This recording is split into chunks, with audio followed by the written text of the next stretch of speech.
career is there in front of us. We have to fulfill our career. We have to become extraordinary as far as career is concerned. We should not forget that, see.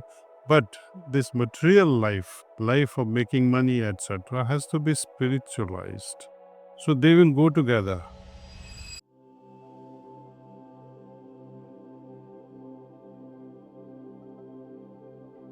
Generally, after meditation, the deep state of meditative consciousness, also called samadhi in ancient literature, lasts for a few seconds or few minutes.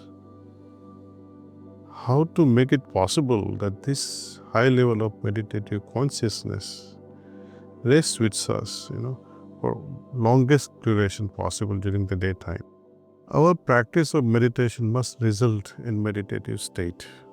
Even when we are not meditating, that is, when we are at work or going about our daily activities, and especially while sleeping, the meditative state must accompany us for longer and longer durations of the day and the night. So, how to foster this? The key to that is to create a cycle of constant connection with the heart. How do we create that cycle of constant connection? First, we start the day with morning meditation. Soon as we wake up, we try to offer to our own self a kind of a reminder that yes, I'm going to meditate. I like to connect with myself. It is like auto-suggestion to yourself. And as we remember to unite with our heart, we are setting the tone and direction for our day. Next, the cleaning technique. It is ideal to do our cleaning at the end of the day's work, because during the day we acquire many impressions in the form, as repetitive thoughts, emotions, inner disturbances, etc. So we want to remove them so that we clear our inner space, our heart space. Cleaning also ensures that our work life and its stresses don't spill into our family and family life.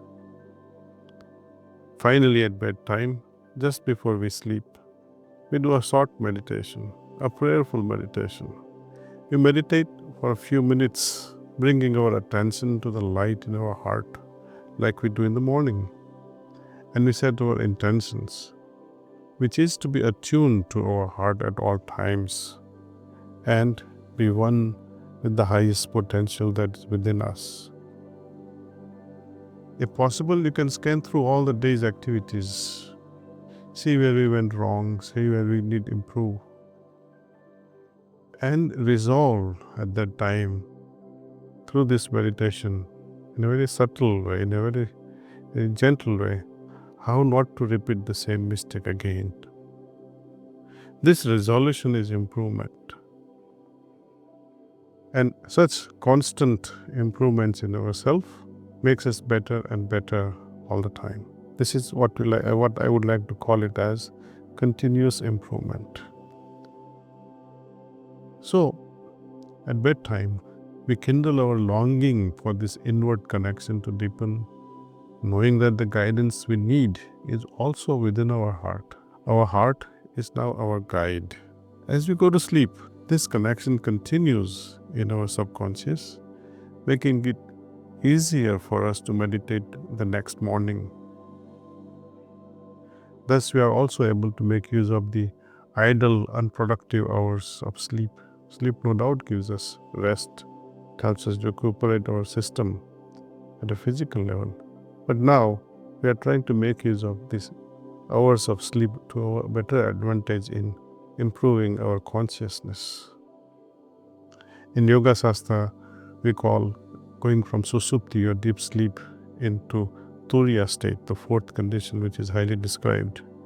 Maybe in future we'll be able to discuss more on turiya and turiyatit conditions, or the fourth and the stages lying beyond the fourth state. Anyway, first thing we do in the morning consciously is to connect. And last thing we do at bedtime is to bring this conscious connection with ourselves into the subconscious while we go to sleep. And over time, through repetition, And through fashioning a routine, through the cycle of connection, we expand our capacity to be attuned to our heart and the highest potential within us at all times. That is also why I recommend that we got to fix a regular time. We should set aside a regular place for daily meditation or practice. It will take more than one session to feel progress. But I emphasize that your condition, your confidence in mastering the techniques, in tracking and in validating the results of yourself is what Heartfulness meditation strongly recommends. Every day, you'll have newer and deeper and longer lasting experiences. I assure you, I promise you, you will have them. Like any other skill, meditation requires discipline, practice, and witness the results. And one last thing I would emphasize, when you do meditate, do it with a joyful heart, joyful attitude. Meditation must be a joyful exercise. Only then we can master it.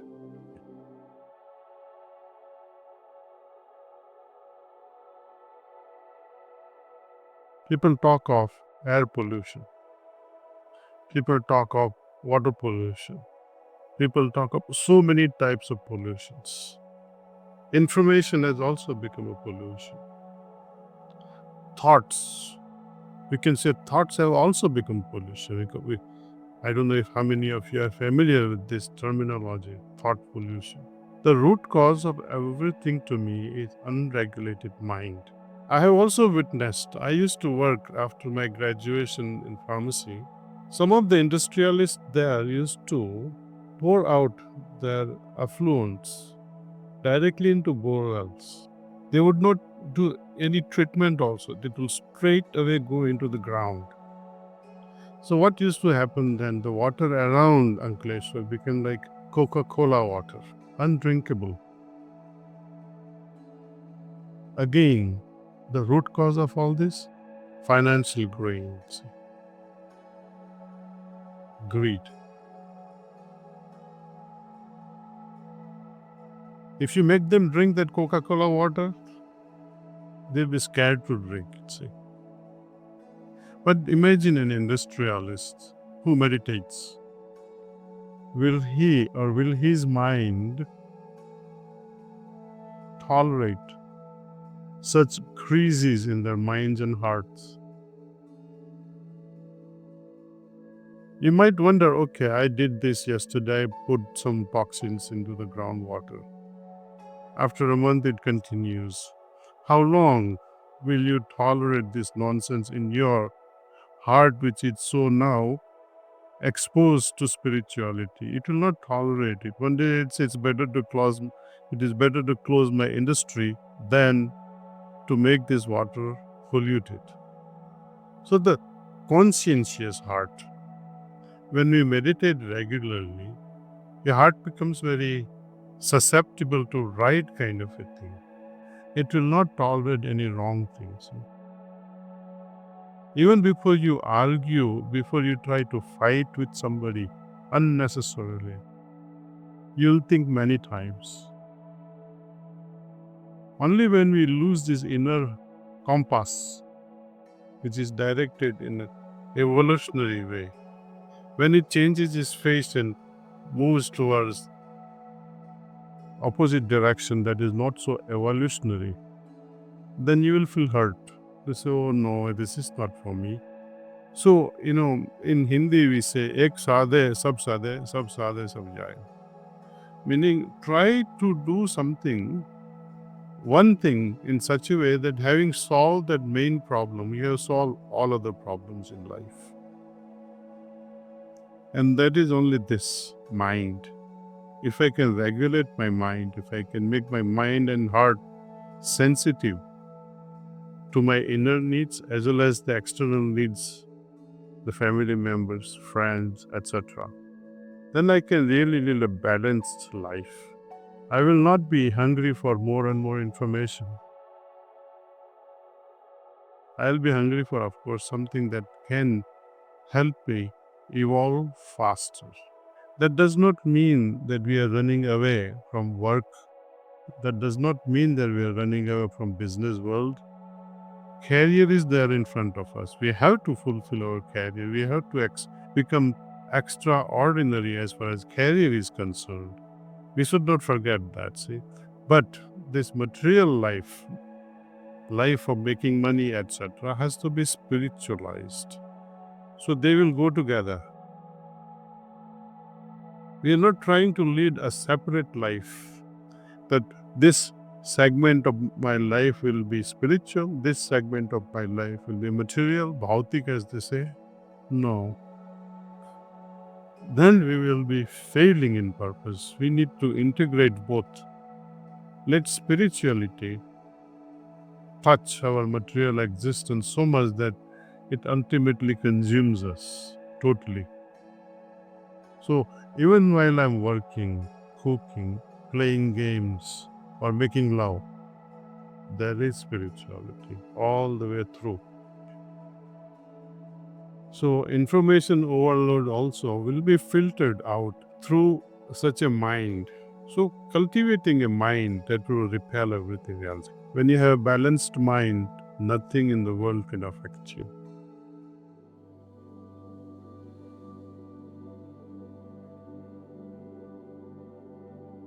Wrong practices create such states. Wrong practices. Either they may have done previously something wrong that struggles with your energy. Which, you know what happens in electricity, for example, when the current is passing, without resistance, there is no dissipation. No resistance means there is no pilferage of current. But if there is a high resistance wire, what happens there? It produces heat and eventually it blows up the fuse. So it is the resistance from within that makes them shake and behave like that, crying and all that. It is the resistance. Your consciousness is not able to move further because of the practices. Like, they want to remain in that state stuck. The consciousness is not flowing. Soul is where it is. Definitely, you need a lot of cleaning. Such individuals need lots and lots of cleaning. Because, you say, I give you another example. When we used to have train engine, right? The other olden days, they used to put coal and the steam was generated, right? And how would they break the train? Stop the train? They let go of the steam. So some people become very emotional and start to cry and all that. It is exactly like letting go of the steam. Once in a while you cry, you have a few tears out of true love for the bowl, or you become so restless. It is okay. But to cry crazily, it happens. To all of us, it happens. We have to regulate ourselves and say, enough. Preserve it. Don't let those precious tears go in vain. Keep it in your heart. Don't let it go out. Can business, family, and daily routine become as sacred as meditation? Continue to see how one attitude can lift your whole life.